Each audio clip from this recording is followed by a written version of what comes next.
कथा अचानक याद आई हमको। एक महात्मा थे, वो कुछ नहीं रखते थे अपने पास में। उस पर मनन चिंतन करने से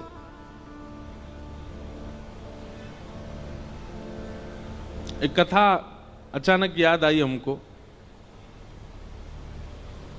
एक महात्मा थे, वो कुछ नहीं रखते थे अपने पास में। कभी किसी से कुछ लेते भी नहीं थे। हाँ, कोई भगवत वस्तु दे दे तो उसको संभाल लेते थे। किसी भक्त ने उनको गीता जी दे दी। महात्मा जी बड़े प्रसन्न हुए, गीता जी को उन्होंने स्वीकार कर लिया, रोज पढ़ते थे। कुछ दिनों में संपूर्ण गीता जी का पाठ पूरा हो गया। तभी एक व्यक्ति, उसके अंदर वैराग्य जाग गया था, वो महात्मा जी के पास आया, बोले मुझे अपनी सेवा में रख लीजिए। तो महात्मा जी ने उसको अपनी कुटिया में रख लिया। निष्किंचन महात्मा।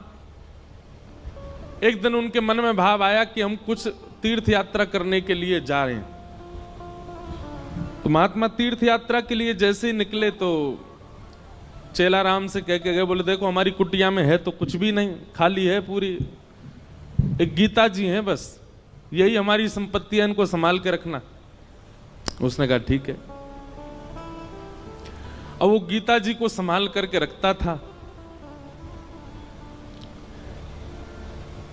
एक दिन एक चूहा घुस गया कुटिया में और वो गीता जी को कुतरने लगा। उस व्यक्ति ने देखा कि अरे ये चूहा तो हमारी गीता जी को खा जाएगा। उसने मनोविचार किया क्या करें। गांव वालों से पूछा तो गांव वालों ने कहा कि बिल्ली रख लो तो फिर चूहा नहीं आएगा। तो वो कुटिया में बिल्ली ले आए कि बिल्ली के डर से चूहा नहीं आएगा। कुछ दिन तो चूहे नहीं आए, लेकिन बिल्ली बेचारी पतली दुबली होने लग गई, उसको भोजन पानी मिलता नहीं था, सूखने लग गई। व्यक्ति को बड़ी चिंता हुई। उसने गांव वालों से कहा, बोले हमारी बिल्ली तो पतली हो गई, अब क्या करें। बोले इसको दूध पिलाना पड़ेगा तब हिष्ट पुष्ट होगी। तो क्या करें उसके लिए। बोले गैया रख लो। कुछ दिन तो किसी भगत के यहां से दूध आ जाता था, लेकिन कुछ दिन बाद एक गैया और रख ली। अब गैया का दूध उसको बिल्ली को पिलाने लगे। अब महाराज गैया पतली दुबली होने लग गई। अब बोले अब क्या करें। बोले इसके लिए तो भैया फिर एक जो है इसको चारा खिलाना पड़ेगा, इसको भूसा खिलाना पड़ेगा, इसकी सानी करनी पड़ेगी, तब जाकर के सब चलेगा। मन में विचार करने लगे बड़ा दिक्कत वाला काम है, अब उसके लिए क्या करें। तो बोले एक काम करो, एक दासी रख लो, वही घर को संभाल लिया करेगी, वही गैया की सेवा कर दिया करेगी, दूध निकाल के आपको भी पिला देगी, बिल्ली को भी पिला देगी। वो ठीक है, दासी रख ली। दासी से प्रेम हो गया तो उससे ब्याह हो गया। ब्याह होने के बाद में 3-4 बालक हो गए। कुछ महीनों बाद, साल बाद महात्मा लौट करके आए। महात्मा जी ने अपनी कुटिया में जीवन में कुछ नहीं रखा, केवल गीता जी रखी थी। आज जब लौट करके आए तो क्या देखा, बच्चे खेल रहे हैं, गैया बंधी हुई है, बिल्ली और बिल्ली के बालक भी डोल रहे हैं वहां पे। और वो जो सेवक था वो अब मोटा ताजा हो गया है और वहां बैठा रोटी पा रहा है, पत्नी भोजन बना रही है। बोले चेलाराम, अरे गुरुजी गुरुजी गुरुजी आओ आओ, प्रणाम श्री चरणों में। ये सब क्या किया बेटा तुमने। मैं कुटिया दे के गया था तुमको, एक गीता जी दे के गया था, ये सब तुमने क्या इतना विस्तार कैसे कर दिया। बोले गुरुजी सब गीता जी ने ही करवाया, गीता जी की कृपा से ही सब वैभव बना है मेरा। क्यों, तुमने पाठ किया था क्या। 18 अध्यायों का पाठ किया था। अरे पाठ नहीं किया मैंने, 18 अध्याय देख लिए। बोले कैसे देखे। बोले पहला अध्याय तो बिल्ली है, दूसरा अध्याय गैया है, तीसरा अध्याय पत्नी है, चौथे पांचवें छठवें रोल लाइन नीचे सारे अध्याय हैं। गुरुजी समझ गए, बोले गीता जी केवल रखी थी, पढ़ी नहीं थी, पढ़ी होती तो इतना विस्तार नहीं होता। हम लोगों को लगता है कि केवल रामायण जी को पूज लो, भागवत जी को पूज लो, गीता जी को पूज लो, इन्हीं से काम हो जाएगा। नहीं, आप उसका स्वाध्याय नहीं करेंगे, उस पर मनन चिंतन नहीं करेंगे, जो आपके मन में विकार हैं, जो मन में आसक्तियां हैं, वो कैसे समाप्त होगी? पैरासीटामोल घर में रखने से बुखार थोड़ी उतरेगा, उसको पाना पड़ेगा। अदरक घर में रखने से गला ठीक थोड़ी हो जाएगा, उसको कूट के उसका रस लेना पड़ेगा। दूध घर में रखने मात्र से चाय थोड़ी बन जाएगी, बनानी पड़ती है। बाजार से केवल घिया, लौकी, तोरई, टमाटर लाके घर में अब तो सब्जी बन जाएगी, कैसे बने? अपने आप बनानी पड़ेगी। सामग्री घर में लाने से कल्याण नहीं होगा, सामग्री का उपयोग करना आना चाहिए। ये भ्रांति फैला दी है हमारे भारत में। मैं अधिकतर जाता हूं इंटरव्यूज में, मुझसे यही पूछा जाता है कि महाभारत जी रखने से लड़ाई होती है घर में। अरे किसने कह दी ये बात? और एक बात सुनिए, आप महाभारत घर में नहीं रखते तो कम लड़ाइयां हो रही हैं आपकी। महाभारत ने तो युद्ध को विश्राम किया है। हमारे शास्त्र कहते हैं यन्ने भारत तन्ने भारत।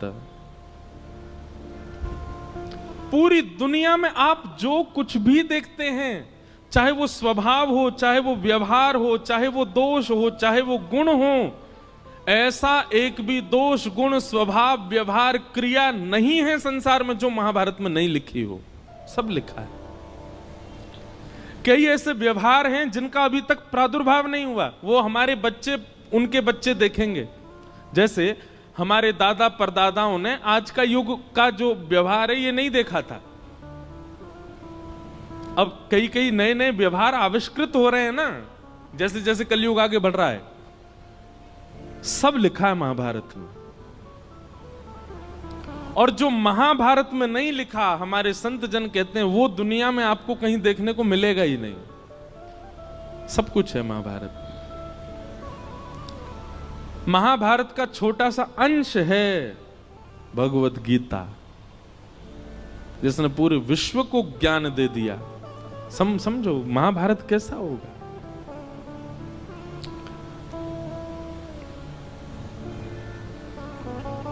कल हम लोग द्रौपदी का प्रसंग सुन रहे थे। उत्तरा के बालक की रक्षा की वही बालक परीक्षित हुआ। हमारे पूज्य पिताजी महाराज के गुरुदेव भगवान अनंत श्री विभूषित श्री रामानुज प्रपन्नाचार्य गुरु जी महाराज, हमारे दादा गुरु, उन्होंने भागवत जी के कई विषयों पर छोटे छोटी किताबें लिखी हैं। वो कहीं प्रकाशित नहीं है, हमारे घर में ही रखी हैं बस।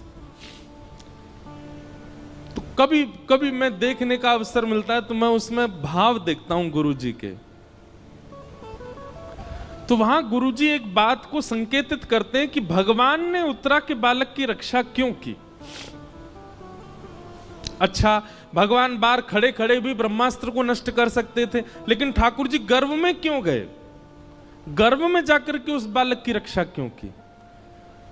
ब्रह्मास्त्र चलाया था ना उत्तरा के बालक पर, बाहर से ही देख देते ब्रह्मास्त्र नष्ट हो जाता।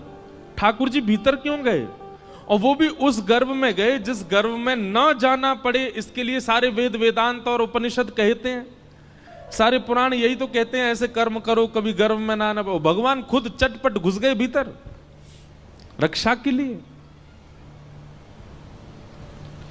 तब हमारे गुरुदेव भगवान कहते हैं, बोले सामान्य बालक होता तो ठाकुर जी बाहर से ही ब्रह्मास्त्र नष्ट कर देते, लेकिन ठाकुर जी ने जब उस परीक्षित के पूरे भविष्य का चिंतन किया तो मन में विचार आया, ओहो ये तो भविष्य में चल करके हमारी कथा का श्रोता बनेगा, क्यों ना ऐसे बालक को गर्भ में दर्शन दिया जाए। इसलिए ठाकुर जी गर्भ में गए। आप लोगों को बहुत आसान लगता है कथा में आना, आप लोगों को बहुत आसान लगता है कि गाड़ी में बैठ के आए, पहुंच गए कथा में, कथा सुन ली। हमको बहुत आसान लगता है कथा करना, वैसे है नहीं, हमको तो नहीं लगता आसान। कोई हमसे पूछे कितनी कठिनाइयां होती हैं कथा सुनाने में, कई बार आपने देखा होगा कि हम आंख बंद करके कथा कह देते हैं एक आध घंटा तक। क्यों? उस समय किसी श्रोता का कुभाव दिख जाता है। कुभाव मतलब या तो उबासी लेता हुआ दिख गया कोई, या फिर कोई फोन चलाता दिख गया है। तो ऐसी स्थिति में जब श्रोता दिख जाते हैं तो फिर कथा भूल जाता हूं मैं, इसलिए फिर मैं आंख बंद करके कथा कहता हूं। हम मना क्यों करते हैं कि जब हम मंच पे आए तो हमको स्पर्श मत करो? उसके पीछे कोई और बात नहीं। ऐसा नहीं कि मेरे अंदर बहुत पुण्य है इसलिए मना कर रहा हूं।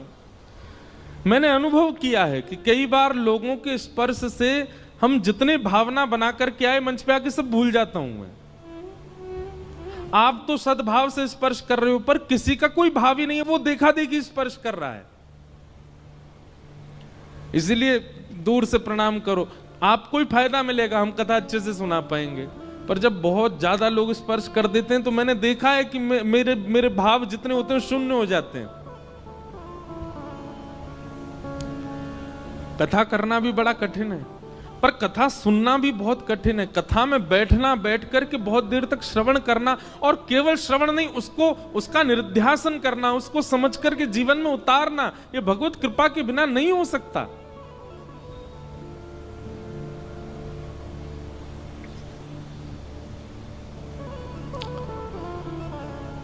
कथा का श्रोता होना सामान्य बात नहीं है। निश्चित ही ये बात आप लिख लीजिएगा, प्रमाणित है। अगर कोई व्यक्ति अपने जीवन में कथा से लगाव करता है, कथा श्रवण कर रहा है, उसने कभी ना कभी ठाकुर जी को देखा है, उसने दर्शन किया है ठाकुर जी का, इसीलिए उसकी रुचि बढ़ रही है।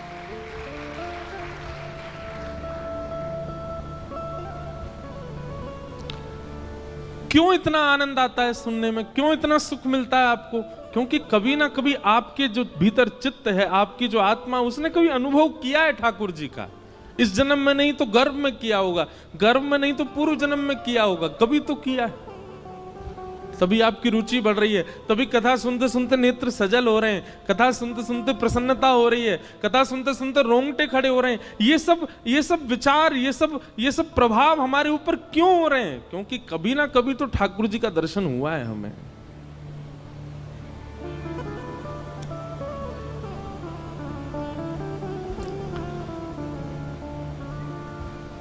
कुंती ने भगवान की स्तुति गाई, तत्पश्चात भीष्म पितामह ने भगवान की स्तुति गाई, और फिर भगवान द्वारिका प्रस्थान कर गए।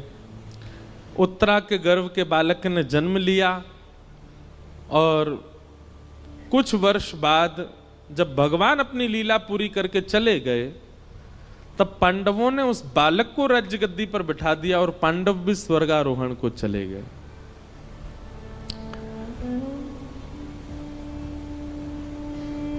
परीक्षित धीरे धीरे बड़े हुए, उनका विवाह हुआ, जन्मेजय आदि पुत्र हुए। अब यहां पर एक बहुत अच्छी बात है, पता है? बटुक जी भी बैठे हैं, कई सारे विद्वान भी बैठे हैं। अधिकतर व्यास कहते हैं, हम भी कहते थे पहले कथा में, कि कलयुग को 5 स्थान दिए, और उन 5 स्थानों में एक स्थान जात रूप मदात प्रभो सोने में निवास दिया। अभी हम इसका विस्तार करेंगे, बस ये कुछ व्यास बैठे हैं सन्मुख, उनको बता रहे हैं। और उसके बाद परीक्षित ने आकर के मुकुट पहन लिया, जिसकी वजह से उनके मस्तिष्क में कलयुग प्रविष्ट हो गया। पर यह कथा भागवत में लिखी नहीं है। परीक्षित जी ने कोई मुकुट नहीं धारण किया, बल्कि श्रीमद् भागवत जी में तो स्पष्ट ऐसा लिखा है कि जब तक परीक्षित जी पृथ्वी पर थे, कलयुग थर-थर कांपता था। कलयुग ने अपना प्रभाव डाला ही नहीं कहीं पर भी। तो फिर कहते हैं, फिर परीक्षित की मति कैसे बिगड़ी? उन्होंने एक संत का अपमान कैसे कर दिया?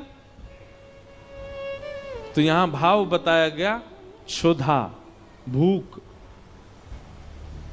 इतनी भूख लगी थी उनको, इतनी प्यास लगी थी कि भोजन और प्यास का मारा व्यक्ति कुछ भी कर सकता है। इसलिए व्यक्ति को अत्यंत भूखा भी नहीं रहना चाहिए, क्योंकि अत्यंत भूख जो होती है, कलयुग उस पर भी प्रभाव डाल करके उससे गलत करवा देता है।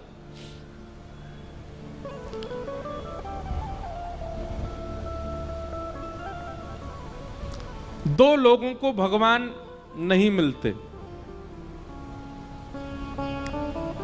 कौन दो लोग? बहुत खाने वाला और बहुत सोने वाला। पहला, जो बहुत खाता होगा और बहुत ज्यादा ही सोता होगा, समय से ज्यादा सोता है।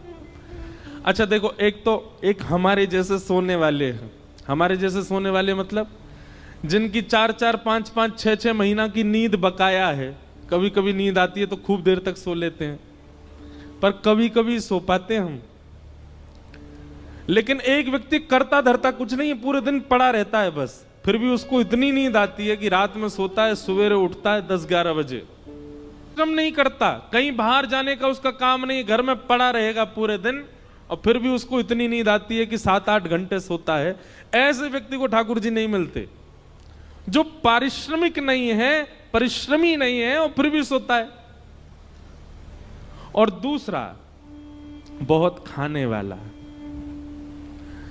इसमें भी यही बात आएगी, जो बहुत परिश्रम नहीं करता है लेकिन खाता बहुत है, बहुत खाता है, अधिक मात्रा, भूख से अधिक खाता है। ऐसे व्यक्ति को ठाकुर जी नहीं मिलेंगे। पहला व्यक्ति बहुत सोने वाला, बहुत खाने वाला। और दूसरा व्यक्ति बहुत कम सोने वाला और बहुत ही कम खाने वाला, उसको भी ठाकुर जी नहीं मिलते। क्यों? इसके प्रति ठाकुर जी विचार, पहले वाले के प्रति तो विचार करते हैं, ये मेरी थाली खा जाएगो और ये सोता ही रहेगो, मोते कब खेलेगो, मेरे संग कब रहेगो, इसलिए ठाकुर जी उसको नहीं मिलते। और दूसरे वाले के प्रति ठाकुर जी विचार करते हैं, जे खुद ना खावे मुंह का खवावेगो, ये खुद ही भूखो रहे मुंह का खवावेगो। और दूसरी बात ठाकुर जी सोचते हैं, खुद सोवे ना है मुंह भी ना सोन देगो, पूरे दिन जगो रहे तो मुंह परेशान करेगो। हमारे ब्रज के संत कहते हैं, बहुत कम खाना और बहुत कम सोना, बहुत ज्यादा खाना और बहुत ज्यादा सोना, दोनों ही भगवत मिलन में बाधा हैं। मध्यस्थ रहो, मध्यम रहो। अब आप कहोगे ये मध्यस्थ कैसे पता चले, मध्यम कैसे पता चले? निद्रा कैसी हो? इतनी निद्रा हो जाए कि पूरे दिन फिर भले ही लेटने को भी ना मिले तो भी काम चल जाए। इतनी निद्रा लेने वाला व्यक्ति, और पूरे दिन फिर परिश्रम कर सके, ठाकुर जी से मिलने के लिए परिपक्व है। और इतना भोजन करे कि उससे आलस्य ना आवे, ऐसा व्यक्ति भी ठाकुर जी से मिलने के लिए परिपक्व है। अपच ना हो, इतना भोजन करे बस, ऐसा व्यक्ति भी ठाकुर। और भैया कछु तो खुद भी अपने आप भी समझ जाया करो, जीवन में कितना सोना चाहिए, कितना खाना चाहिए, इसका थोड़ी व्यवस्था बनाओ और उस अनुसार ठाकुर जी के मिलन के लिए चलो।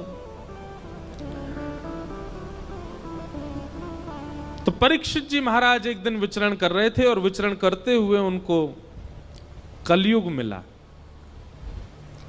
जो कि वृषभ यानी कि धर्म के 3 पैर काट चुका था, चौथा पैर काट रहा था। धर्म के 4 चरण हैं, सत्य, दान, दया और पवित्रता।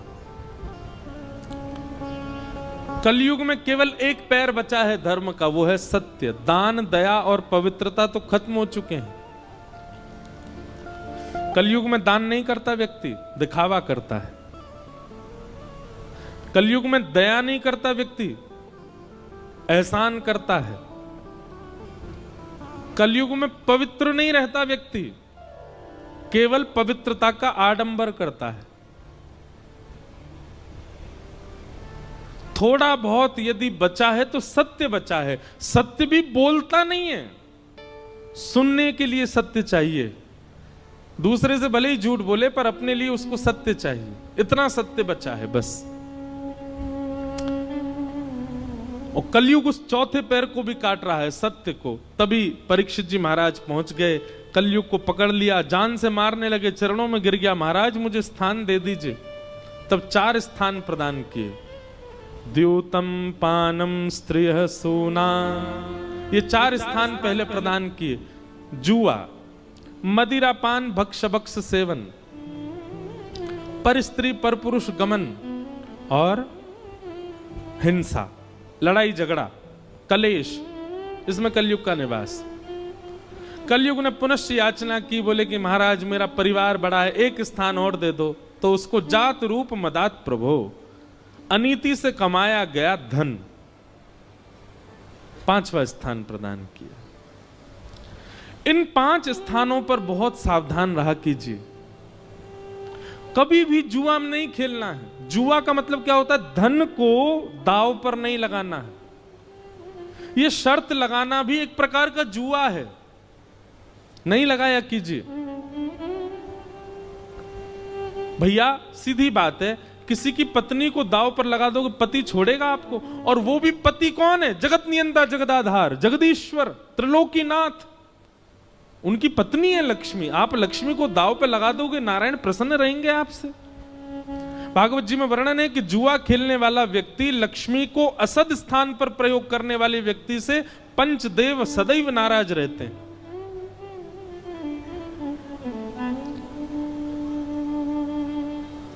कई बार हमने देखा कि जुआ खेलने वाले व्यक्ति प्रारंभिक स्थिति में बहुत धन कमा लेते हैं,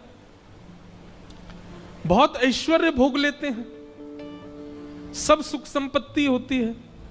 एक बात याद रखिएगा बंधुओं, बहुत ध्यानपूर्वक सुनो। असद क्रिया करने वाला व्यक्ति, बहुत ध्यान से सुनिएगा, असद क्रिया करने वाला व्यक्ति दूषित क्रिया करने वाले व्यक्ति के लिए एक निधान बनाते हैं भगवान। क्या? जैसे भगवान दिखते हैं कि गलत कर रहा है, तो उसके इस जन्म के एवं उसके आगामी जितने जन्म हैं एवं पूर्व के जन्मों के जितने भी पुण्य हैं, जितने भी सुख हैं, जितनी भी समृद्धियां हैं, सब एक साथ ठाकुर जी उसको देख करके भुगवाते हैं। जल्दी इसका कोटा खत्म करो, जल्दी जल्दी इसको खवाओ। समझ में आई बात? थोड़ा और समझो। मान लीजिए कोई व्यक्ति है और वो गलत काम करता है, पाप करता है, वो सब क्रिया करता है जो वेद विरुद्ध है। ठाकुर जी एकाध बार तो प्रयास करते हैं कि सुधर जाए, लेकिन वो एकाध बार में भी जब नहीं सुधरता है तो ठाकुर जी कहते हैं ठीक है, तो अब इसका स्वभाव बन ही चुका है, इसको पाप करना ही है, इसको गलत करना ही है, तो फिर इसके जन्म में, इसके जीवन में जितने भी सुख समृद्धियां आने वाली हैं, एक संग सब इसके जीवन में दे दो। उसके पास धन भी आ जाएगा, उसके पास संपत्ति भी आ जाएगी, वो जो चाहेगा उसको मिलने लग जाएगा। लेकिन वो यह नहीं समझ पाता है कि ये मेरा खाता खत्म किया जा रहा है जल्दी जल्दी। एक साथ सब भुगवा करके फिर ठाकुर जी उसको ऐसा गिरते हैं, ऐसा गिरते हैं, जैसे उसका शून्य हो जाता है खाता, फिर वो जीवन में उठ नहीं पाता। इस जीवन में नहीं, कितने जन्मों तक नहीं उठ पाता। और भक्ति करने वाले के साथ उल्टा होता है। जैसे ठाकुर जी देखते हैं तिलक लगाने लग गया, कंठी पहनता है, माला जप करता है, नित्य हरिनाम संकीर्तन करता है, कथा श्रवण करता है, तो ठाकुर जी कहते हैं इसके जीवन में जितने दुख आने वाले हैं, इसके अनेक जन्मों में जितने दुख आने वाले, सब भुगवा के इसके सारे खाते खत्म करो दुख के। और एक साथ ठाकुर जी भुगवा भुगवा करके सब नष्ट कर देते हैं, शून्य कर देते हैं। और जैसे ही उसका खाता शून्य होता है, ठाकुर जी आकर के उसको हृदय से लगा लेते हैं। कभी कभी बंधुओं एक बात कहे हम, कभी कभी